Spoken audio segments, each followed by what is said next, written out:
Vamos a continuar informando esta noche. Vamos a dejar el tema del sismo por un lado y vamos a contarle que el secretario de Seguridad Interna de Estados Unidos visitó hoy nuestro país como parte de los esfuerzos que ambos gobiernos realizan por frenar la migración ilegal.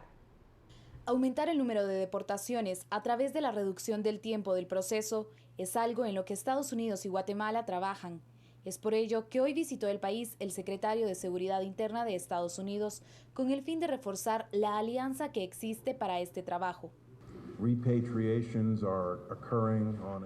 repatriación se está dando en forma diaria hacia Guatemala. El gobierno de Guatemala y nosotros estamos trabajando con el fin de acelerar el proceso y hacerlo más eficiente. Los niños no acompañados de ser detenidos en la frontera se convierten en prioridad para su repatriación. Además, ambos países acordaron realizar mayores esfuerzos para procesar a los integrantes de las organizaciones que tienen a su cargo el tráfico de personas. El mandatario guatemalteco reafirmó su esfuerzo por lanzar una campaña de concientización como una medida de prevención, principalmente de la migración infantil. Nosotros tenemos el compromiso de hacer nuestra parte, una campaña para que nuestros niños no sigan viajando, una campaña para que los padres tomen conciencia de que no pueden estar mandando a sus niños a una travesía tan larga y tan dificultosa con tantos riesgos. Johnson afirmó en los últimos días que la frontera estadounidense no está abierta a la inmigración ilegal. A esto se suma lo utópica que se muestra la reforma migratoria en Estados Unidos, por lo que el panorama para los migrantes resulta cada vez más sombrío e incierto. Por una Guatemala en paz, Héctor Chutuk y Lourdes Hércules. Y por medio de acciones interinstitucionales y la capacitación en distintas áreas de interés, la Secretaría de Bienestar Social de la Presidencia de la República pretende que disminuya la salida de niños guatemaltecos rumbo a los Estados Unidos. Hoy fue presentada la campaña de prevención de niñez y adolescencia migrante llamada Quédate, por medio de la cual se informará sobre los riesgos que conlleva emprender el viaje de forma irregular hacia Estados Unidos y México. Nuestra preocupación y nuestra responsabilidad será llevar el desarrollo a estas comunidades y, por supuesto, darle mejores oportunidades de vida y hacer conciencia a los padres de familia, tanto los que están aquí como los que están en Estados Unidos, del gran riesgo que pone en la vida de sus hijos. De acuerdo a la primera dama, Rosalía Alde Pérez, se coordinarán acciones interinstitucionales que permitirían a los guatemaltecos interesados en migrar capacitarse en distintas áreas técnicas y oportunidades de microcréditos para que los niños y adolescentes vivan dignamente. Por otra parte, el canciller Fernando Carrera declaró que el principal propósito de la campaña es reducir el flujo de niños indocumentados y para ello primero deben desestructurarse las redes de coyotes. Los factores coyunturales tienen que ver con el negocio que montaron coyotes llevando niños y ese negocio se va a acabar, ¿okay? Y con la expectativa de los padres de familia de que les iba a ir bien a los niños. Y estamos diciendo con estas campañas de que a los niños no les va bien, ¿okay? Entonces estamos tratando de parar los factores coyunturales. 11.400 niños y adolescentes guatemaltecos han viajado a Estados Unidos en 8 meses. Algunos han sido deportados ya. Sin embargo, la mayoría aún permanece en la Nación del Norte a espera que se resuelva su situación legal. Por una Guatemala en paz, Rafael Ovalle y Silvia María Corzo. Bueno, y en más esta noche tenemos otro tema importante, porque si bien el registro y subregistro de cuánto le cuesta a los guatemaltecos la corrupción y la mala administración de recursos económicos es muy preocupante, hoy vamos a tratar de escudriñar en el origen del por qué esos recursos no son fiscalizados adecuadamente, a pesar de que Guatemala, comparado con otros países de la región, tiene más ventajas para auditar los fondos públicos.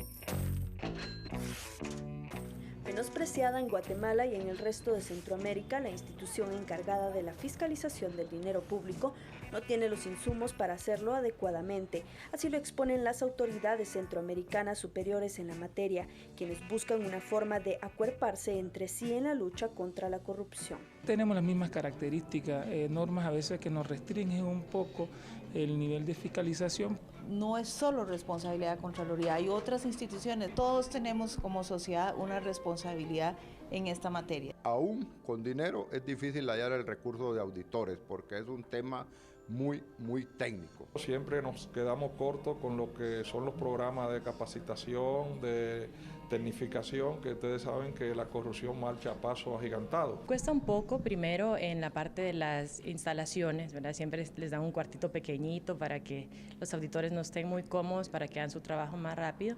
Casualidad o a propósito no es algo que pueda definirse con certeza.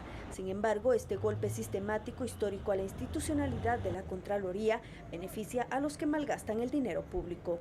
De nada sirve invertir mucho si ese dinero no puede ser fiscalizado adecuadamente.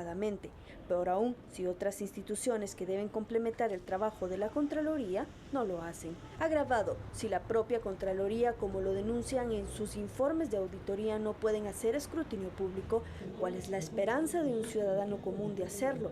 Sin embargo, otros opinan que todo se resume a la incapacidad de optimizar recursos, pues comparada con el resto de países centroamericanos, Guatemala tiene uno de los mejores presupuestos y más capacidad humana, pero con bajos resultados y pobres controles. Eso significa que los controles internos vigentes ya están obsoletos, y eso significa que más hallazgos, los mismos controles que hace la misma Contraloría General de Cuentas no están funcionando.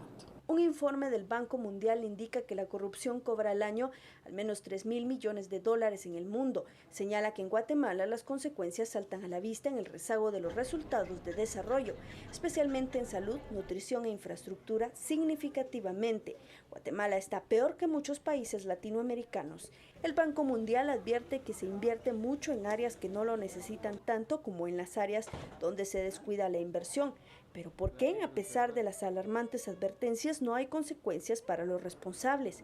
¿Por qué, de las 334 denuncias en los últimos 4 años, se ha archivado el 99% y solo un 7% de las sanciones a funcionarios públicos ha sido cobrado? ¿Por qué no hay condenas por las denuncias hechas por la Contraloría, como reconoce el mismo gobierno? ¿Por qué en Guatemala simplemente no pasa nada? ¿Pero qué sucede? No hacen nada las entidades, no sucede nada. Decepciona. Yo creo que aquí lo importante es presionar al MP.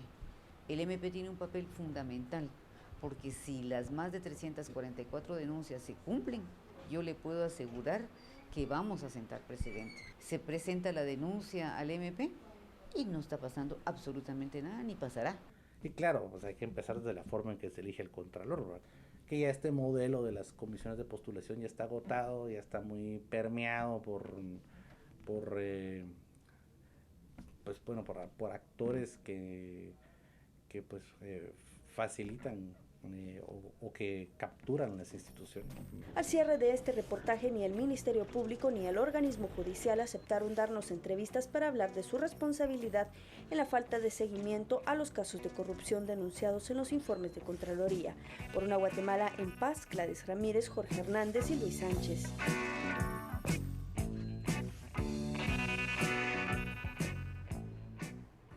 Bueno, otro tema, los partidos políticos esperan ser informados por el Tribunal Supremo Electoral sobre la suspensión temporal de 11 organizaciones políticas anunciada por los magistrados el pasado viernes. Hasta hoy no habían sido notificados sobre la resolución, mientras algunos partidos podrían estar impugnando la decisión en busca de que se les restituyan los derechos. Yo creo que este tipo de resoluciones lo que hay que hacer es acatarlas. Creo que lo que se necesita es que haya orden y que la ley se cumpla, y creo que es lo menos que debemos hacer los partidos políticos. Sobre ese tema, de tal manera que no lo conozco, sin embargo, yo creo que los partidos tendrán en su momento, si se sienten aludidos o perjudicados, tendrán que plantear algunos recursos a efecto de que puedan cumplir. En el transcurso de esta semana, estarle solicitando al Tribunal Supremo Electoral la restitución de nuestros derechos como partido. Nosotros, más que cuestionar o más que atacar legalmente la resolución del Tribunal Supremo Electoral, dejamos a los diputados por un momento y hablamos de los integrantes del Comité de Desarrollo Campesino, que realizarán mañana una caminata de 8 kilómetros en Retaluleu. Ellos exigen la liberación de 3 personas capturadas en Chiantla, Huehuetenango, miembros de esta organización. La caminata del día de mañana la dieron a conocer a través de una conferencia de prensa realizada en la zona 1 de la cabecera departamental, donde indicaron que participarán más de 2.000 personas integrantes de esta organización. Sí, en 20 departamentos casi estarían todos mañana. Mañana en la capital también se va a manifestar desde el obelisco hacia la casa presidencial, para siempre con el mismo tema de la liberación de los 3 compañeros ya detenidos hace como ya 8 días ya. Entonces eso es la exigencia del pueblo organizado en resistencia, porque no es justo, ¿verdad?, de que algunas personas defendiendo los derechos de los demás los encarcelan. La caminata iniciará en el lugar conocido como Cuatro Caminos, recorrerá 8 kilómetros. Estará finalizando frente al Palacio de Gobernación Departamental, donde entregarán un pliego de peticiones. La actividad dará inicio desde las 8 de la mañana, con imágenes de Quique Méndez, por una Guatemala en paz. Para Noticiero Guatevisión, Jorge Tisol.